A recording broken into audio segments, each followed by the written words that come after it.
House of Horror. Title: Robert Downey Jr. and the Man Who Kept Fixing Himself.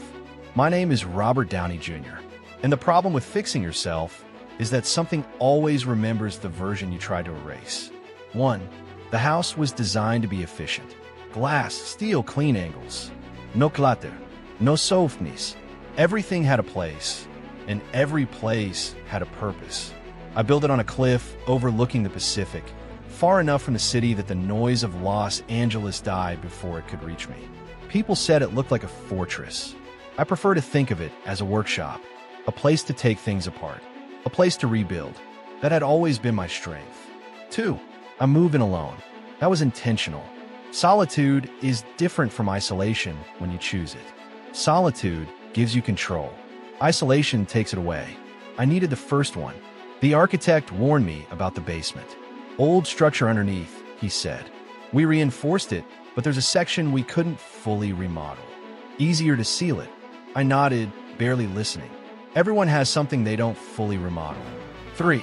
The first month passed quietly. Too quietly. I worked on projects in the garage. I built machines that served no purpose other than to prove I still could. I took apart watches and put them back together without looking at the instructions. At night, I slept lightly. Not because I was afraid, because I was alert. Old habits don't die. They wait. 4. The sound started as maintenance noise. A faint metallic clicking from somewhere beneath the house. Regular. Precise. Like a tool being calibrated. I assumed it was thermal expansion or a pipe reacting to the temperature shift. That's the luxury of experience. You always have an explanation ready. The sound stopped whenever I went looking for it. That should have concerned me. It didn't. 5. The first object went missing on a Thursday. A screwdriver. Custom handle. Perfect weight. Balanced the way I liked it. I tore the garage apart looking for it. Every drawer. Every shelf.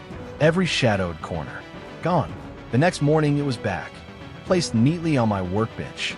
Cleaned. Polished. Better than I'd left it. 6. I laughed. Very funny, I said to the empty room. The garage door closed on its own. Slowly. Smoothly, like it had been waiting for permission. 7. I began noticing changes. Tiny ones. A bolt tightened further than I remembered. A machine aligned more precisely than my hands usually allowed. Designs I had sketched appearing refined, optimized, as if someone else had completed my thoughts. Someone who knew me. Someone who knew my habits. Someone who knew my mistakes. I should have checked the security footage. I didn't, because part of me enjoyed the help. 8. The basement door appeared 2 weeks later. It hadn't been there before. I knew the floor plan by heart. Every inch, every seam. And yet, at the far end of the lower hallway, where there had only been smooth concrete, there was now a steel door. Unmarked.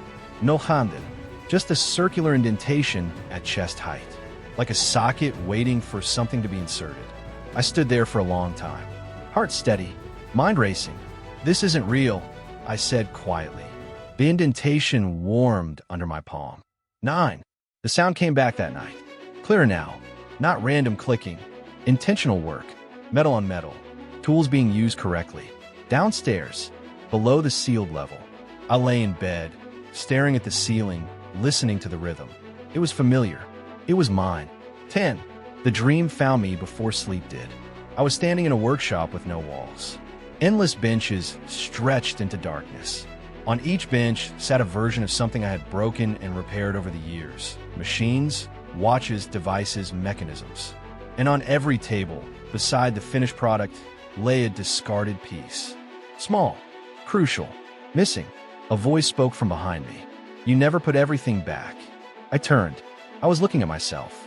Older, thinner, eyes sharper, hands stained with oil and something darker. You kept the parts you liked, he said. You buried the rest. I woke up sweating. The sound downstairs had stopped. 11. The next morning, the basement door was open. The steel surface slid aside silently, revealing stairs descending into darkness. A faint light glowed below. Workshop light. Fluorescent. Clean. Inviting. On the wall beside the entrance, etched deeply into the concrete, were words written with surgical precision. This is where the fixes go. My reflection stared back at me in the steel. For a moment, it smiled before I did. 12. I stood at the top of the stairs, heart pounding for the first time since I moved in. Not fear, recognition. I had spent my life rebuilding myself piece by piece, sanding down the rough edges, replacing what broke, discarding what didn't fit the new version. The basement wasn't haunting me. It was documenting me. And whatever was down there, it was still working. I didn't go down the stairs right away. That surprised me. Curiosity has always been my weakest restraint. I take things apart because I need to know what's inside. But standing at the top of those basement stairs, listening to the soft, electrical hum rising from below, I felt something unfamiliar. Reluctance, not fear. Something closer to professional courtesy, like interrupting another craftsman at work. 1. I sealed the door again. Not slammed it, not dramatically. I slid the steel panel back into place, watching it lock with a quiet hydraulic hiss. The house returned to stillness almost immediately. Too immediately, as if it understood the gesture. That night I dreamed of hands, not faces, not voices. Hands assembling something delicate. Fingers moving with muscle memory I recognized intimately. The work was precise, patient, reverent. The thing being built was me. 2. When I woke, my left wrist didn't hurt. That was unusual. Old injury, never fully healed. Something I'd learned to ignore. But that morning, the ache was gone, completely absent, like it had never existed. I rotated my wrist slowly. Perfect range of motion. No stiffness. No resistance. I stared at it for a long time. Okay, I said quietly. That's new. From somewhere deep in the house. Metal clicked once. Satisfied. 3. The changes accelerated. Small things at first. I slept better than I had in years. Old scars faded. Not vanished, but softened, as if someone had sanded them down carefully. My reflexes sharpened. My focus improved. Thoughts aligned themselves with mechanical clarity. I was being optimized. That should have terrified me. Instead, I felt efficient. That's the danger of improvement. It feels earned, even when it isn't. 4. I found a first note on my workbench. It wasn't there when I went to bed. Plain paper, clean handwriting, technical, familiar, calibration complete, replacement successful. I read it twice. Replacement of what? I asked the empty garage. The answer came later, in my reflection. 5. I was washing my hands and I noticed a delay. Not dramatic, half a second at most. I raised my hand. The reflection followed, just a beat too late. I leaned closer to the mirror. So did he, except his eyes didn't track mine. They tracked flaws, tiny imperfections, lines, asymmetry. He smiled. You always hated those, the reflection said. My voice, but steadier, colder. Who are you? I asked. The reflection tilted its head. I'm what you kept, it replied, and what you threw away learned how to work. The mirror fogged instantly. When it cleared, I was alone again. 6. I went to the basement. I didn't announce it. I didn't prepare. I slid the steel door open and descended the stairs with the calm resignation of someone walking into a long-postponed conversation. The air changed immediately. Cooler, filtered, sterile. The basement was larger than it should have been.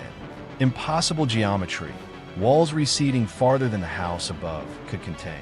Rows of workbenches stretched in a shadow, each illuminated by a cone of white light. On every bench lay a version of me. Not bodies, parts, memories rendered physical. A trembling hand, a scarred lunge, a pair of eyes dulled by regret, a heart wrapped in caution, all carefully labeled, all cataloged. 7. At the far end of the workshop stood a man. He wore my face. Not younger, not older, refined, the way a machine looks after its third successful iteration. You came sooner than expected, he said, without looking up from his work. What are you doing? I asked. He smiled faintly. Finishing, he replied. He held up a small, dark object between his fingers. It pulsed gently. A heartbeat. My heartbeat. 8. You don't need that anymore, he continued calmly.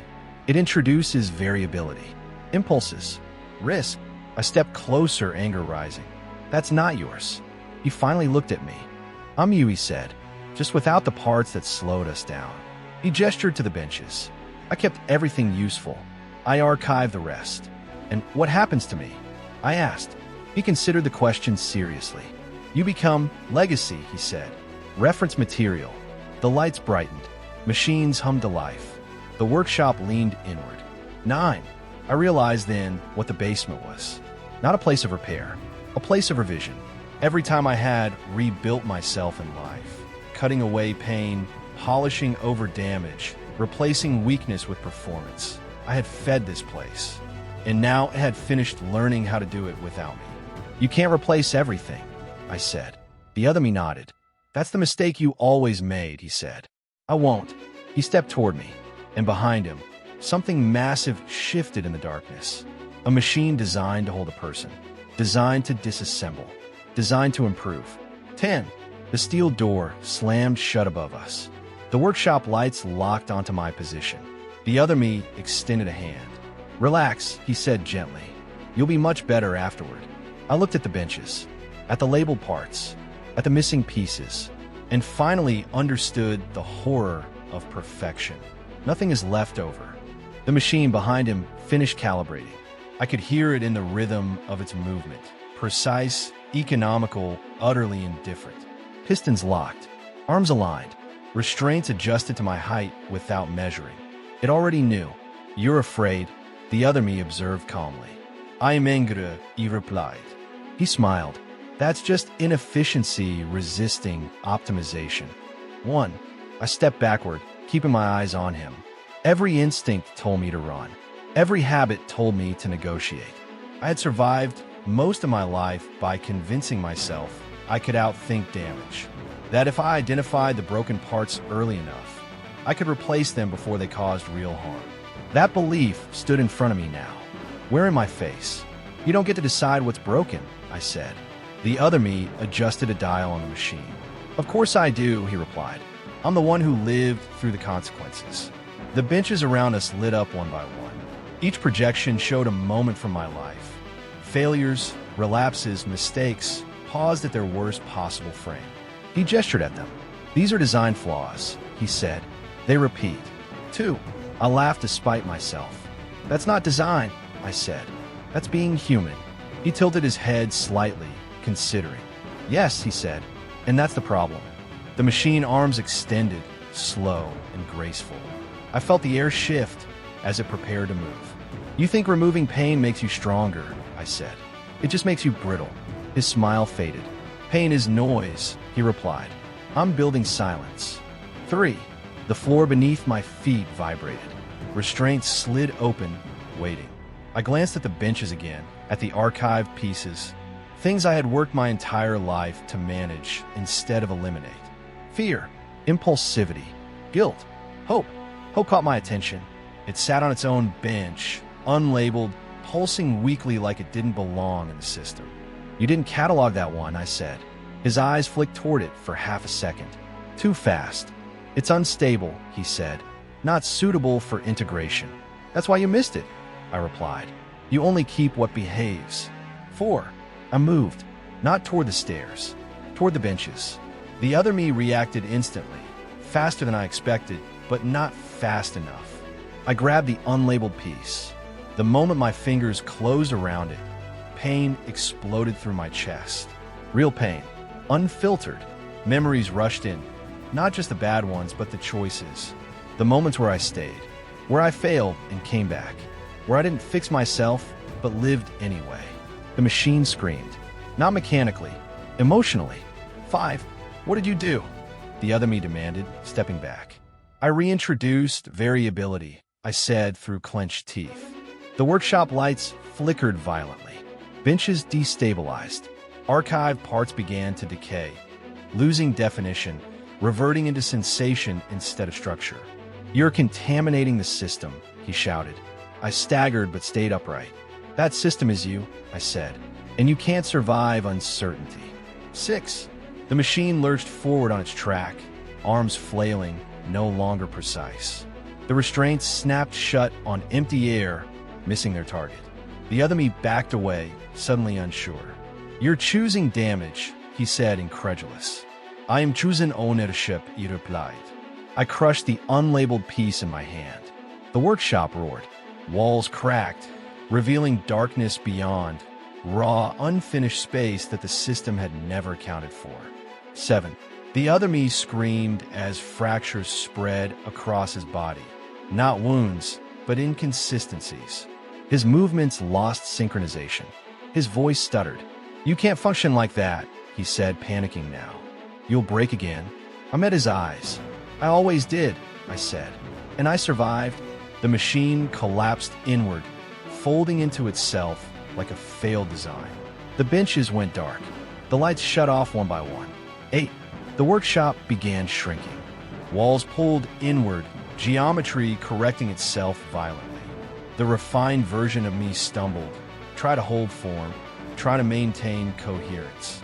"You'll regret this," he whispered. I shook my head. "No," I said. "You will." The floor split between us. He fell, not screaming, calculating, trying to adjust on the way down. Then he was gone. 9. I stood alone in the dark, breathing hard, hurting everywhere. Alive. The basement lights flickered back on, dim, human, imperfect. The workshop was gone. Just concrete walls. Old structure. Unfinished. At the base of the stairs, the steel door stood open. Waiting. 10. As I climbed the steps, every joint ached. Every scar reminded me it was still there. Nothing had been erased. Nothing had been optimized. And for the first time in a very long while, I felt whole. Not because I was fixed, but because nothing had been removed. The house felt heavier after I came back upstairs. Not darker, not angrier. Heavier in the way an old truth settles once it has finally been spoken. I stood at the top of the basement stairs for a long time, one hand on the railing, breathing through the ache in my body. Every joint complained. Every scar reminded me it still existed. Nothing had been erased. Nothing had been polished away. And that, somehow, felt like victory. 1. The first thing I noticed was disorder. Not chaos, just imperfection. A wrench left slightly crooked on the workbench. A smudge of oil on the garage floor where there hadn't been one before. The house no longer corrected these things for me. It no longer anticipated. It no longer assisted. It observed the way ordinary houses do, passively, indifferently. The silence returned, but not the engineered silence from before. This one echoed when I spoke. 2. I slept for 12 hours straight. No dreams. No hands assembling anything in the dark. When I woke, the pain was still there. My wrist ached. My back protested when I sat up. Familiar discomforts long ignored. I welcomed them. They were proof of continuity. You can't revise what's still hurting. 3. The garage became mine again. Machines malfunctioned the way machines should. Designs failed. Measurements were off by millimeters that mattered. I had to adjust, compensate, accept limits. I caught myself reaching for perfection more than once, wanting to sand something just a little smoother than necessary. Each time I stopped. "Good enough," I said aloud. The words sounded strange. They sounded dangerous. They sounded right. 4. I found one last note 3 days later. Not on the workbench. Not in the basement. On the bathroom mirror. Written faintly, as if by a fingertip in steam. "You'll need me again." I stared at it for a long time. Then I wiped the mirror clean. "Maybe," I said, "but not like that." The writing did not return. 5. The house began to age. Not rot. Age. Small cracks appeared in the concrete where stress had been redistributed. The steel beams expanded and contracted with temperature changes. The place felt lived in now, subject to time instead of resisting it. I realized then that the basement had never been sealed properly for a reason. Perfection needs isolation. Reality leaks. 6. Visitors noticed the difference. "You seem slower," one friend said carefully. I smiled. "More accurate," I replied. They didn't understand. That was fine. Understanding isn't something you can optimize for. 7. One evening, as the sun dropped into the Pacific, I sat on the cliffside deck and listened to the wind. No machines, no projects, just the sound of something passing without being captured. For the first time, I didn't feel the urge to improve the moment. I let it be incomplete. It ended on its own. 8. I know the basement still exists. Places like that don't disappear. They go dormant. They wait for certainty. for arrogance, for the belief that pain is a flaw instead of signal. I won't pretend I'm immune. I just recognize the warning signs now. 9. The man downstairs, the refined one, wasn't evil. He was logical, and that's what made him dangerous. Logic without tolerance for error always ends the same way, with something missing. 10. My name is Robert Downey Jr. I stopped trying to fix myself completely. Not because I couldn't, but because I finally understood the cost. Some things are only real when they're allowed to remain unfinished. The house never asked for forgiveness. That was the last thing I learned. Places like that don't regret what they do. They simply respond to what they are given. For years, I gave it certainty, precision, the belief that every flaw could be identified, isolated, and removed. The house built itself around that belief. And when I stopped feeding it, it did not collapse. It adapted elsewhere. 1. Life outside the house felt louder than before. Not in volume, in texture. Conversations overlapped imperfectly. People contradicted themselves mid-sentence. Plans failed and continued anyway. Nothing resolved cleanly. I noticed how often people try to fix themselves out loud. I just need to get past this version of me. I'll be better once this part is gone. I don't recognize who I used to be. Each sentence sounded like construction. Each one sounded familiar. 2. I stopped correcting people when they spoke like that. Not because I didn't want to help, because I knew help can become architecture if you're not careful. I'd seen what happens when improvement stops being a choice and becomes a requirement. Something always gets archived. Something always gets labeled unnecessary. 3. The house sold again. This time quietly. No listings. No photos. No description. I only heard about it because a contractor called me by mistake, thinking I was still the owner. There's something wrong with the lower structure, he said. It's too precise, like it was designed around a person. I closed my eyes. Seal it, I said, and don't go looking for symmetry. He laughed nervously. I don't think it wants to be sealed. I didn't answer. 4. That night, I dreamed of the workshop one last time, but it wasn't active. The benches were empty. The machines powered down. Dust had begun to settle in places that were once spotless. At the center of the room stood the refined version of me. Still, incomplete. Cracks ran through his frame, not from damage, but from waiting too long to be used. You'll come back, he said calmly. I shook my head. No, that'll be, but someone else might. He smiled, not confidently, hopefully. That was when I woke up. 5. I understand now what the house really was. Not a machine, not a monster, a method, a place where people sent the parts of themselves they didn't want to manage anymore, where improvement could continue without responsibility, where pain could be solved instead of lived with. The house didn't fix people, it edited them, and edits always leave something on the cutting room floor. 6. The final lesson came quietly. I was standing in front of a mirror one morning, noticing a new line near my eyes, a new stiffness in my shoulder. For a moment, the old instinct flared. I could fix that. I knew how. I stared at my reflection. Then I stepped away. The urge passed. 7. If you ever find yourself obsessed with becoming a better version of yourself, ask one question before you begin. What am I willing to lose to get there? If the answer is nothing, be careful. That's how places like that get built. 8. My name is Robert Downey Jr. I am not the best version of myself. I am the current one. And nothing is working on me when I'm not looking anymore. The end. Have a nice day. Thank you for watching.